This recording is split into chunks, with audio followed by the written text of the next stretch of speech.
tal? Buenas noches. Tenemos delante la obra de Alejandra Icaza, una de las pintoras referentes un poco de la pintura española de los últimos 10 años.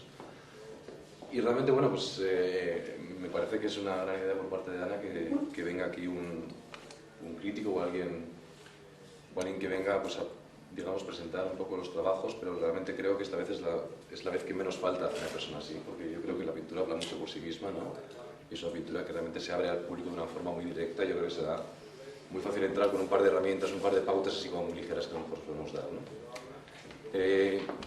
Yo diría que estamos hablando de pintura más bien abstracta. Muchos me corregirán, probablemente el artista también, pero en principio me parece que esto es abstracción, ¿no? Entonces, es una abstracción muy sui generis en el sentido de que bueno, de un modo como muy contrario a otros artistas que han estado aquí anteriormente. Yo la última vez que vine aquí, bueno, y la primera vez estuvimos hablando de Javier Riera, que es un artista que algunos le conoceréis, que, bueno, que trabajaba un tipo de abstracción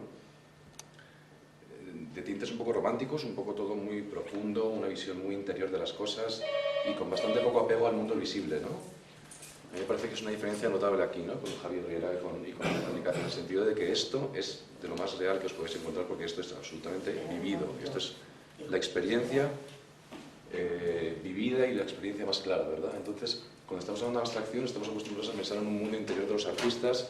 Generalmente el artista genio, tenemos siempre el ejemplo del expresionismo abstracto americano, ¿verdad? Que eran todos artistas genios que realmente copaban todo el espacio, realmente simplemente mostraban un mundo interior completamente inasible para el resto de los espectadores, ¿verdad? Y esto es completamente lo contrario, encuentro, ¿no? Aquí lo que estamos viendo son unas manchas con unas circunferencias de colores muy vivos, que realmente lejos de ser un tipo de abstracción, realmente lo que es, y a mí me gusta interpretarlo así, son básicamente cómo las luces y cómo los cambios de las luces y los recorridos de las luces se pueden visibilizar y se pueden hacer visibles. O sea, a mí me parece que estas manchas circulares tan claras, me parece que es un presente, es el presente en toda regla, ¿verdad? Es como de repente cómo se hacen visibles o cómo toman forma de repente los destellos de la luz, ¿no?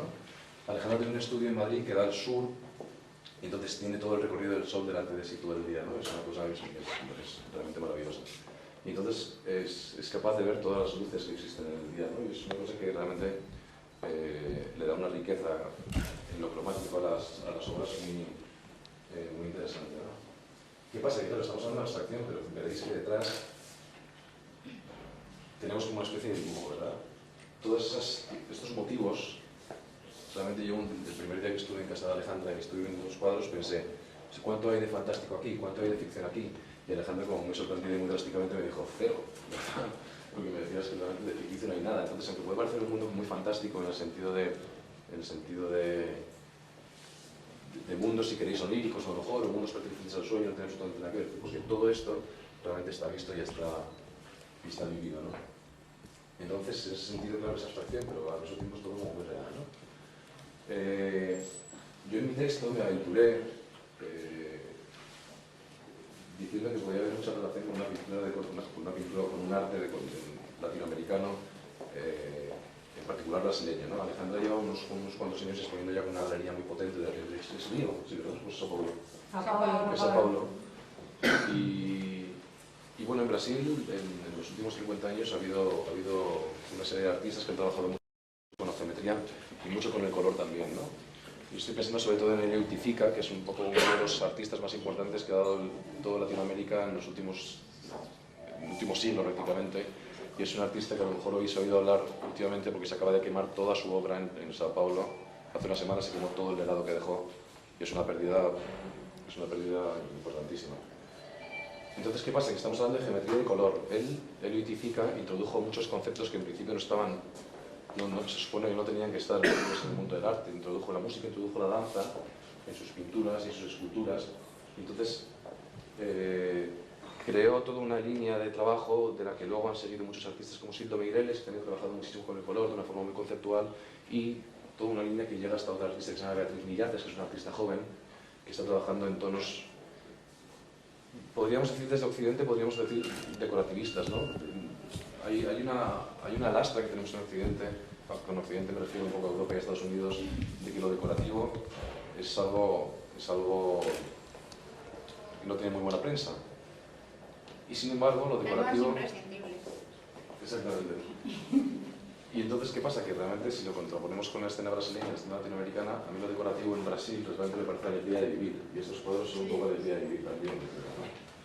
Entonces, como veis, estamos hablando de vivencias y de recuerdos, entonces tenemos unas manchas superpuestas que tienen cierta pasta en muchas ocasiones, pero si nos fijamos en la parte interior de los cuadros, estamos viendo realmente que los dibujos están prácticamente inscritos, ¿verdad?, en una pasta muy densa, ¿verdad?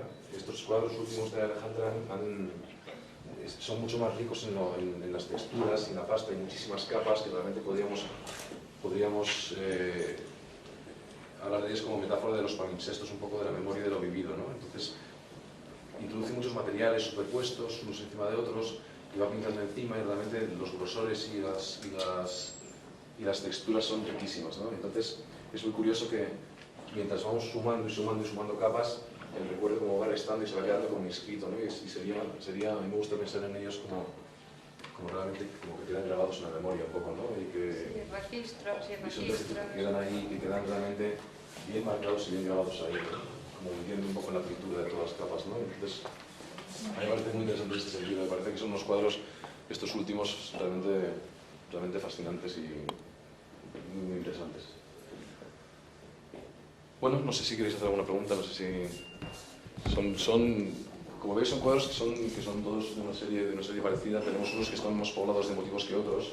Tenemos aquí unas geometrías que a lo mejor pueden parecer un poco inauditadas, pero estos cuadros, estas zonas más cuadradas, y a lo mejor la figuración como salta mucho más al plano en algunos cuadros, ¿no? Realmente, cuando estamos viendo cuadrados y estamos viendo rectángulos, sí, son básicamente, como os decía, son las formas de la luz que se hacen visibles efectivamente tangibles desde la ventana de Alejandra, ¿no? Tenemos motivos muy distintos que representan muchos viajes. Por ejemplo, me contaba el artista que cuando venía a Valencia se quedó realmente fascinado con la estación y realmente pues muchos de los motivos aparecen en muchos cuadros, por ejemplo en este grande de ahí del todo, ese del fondo del todo. El de la chimenea, los que estáis ahí pobres, que no veis nada. Que viene en el papel. Que tiene insinuaciones. Es la estación del norte, que es modernista totalmente. Insinuaciones muy claras a esos motivos, ¿no? Y luego, por supuesto, hay insinuaciones clarísimas animales aquí que tenemos que tomar de otros viajes que ha hecho el artista.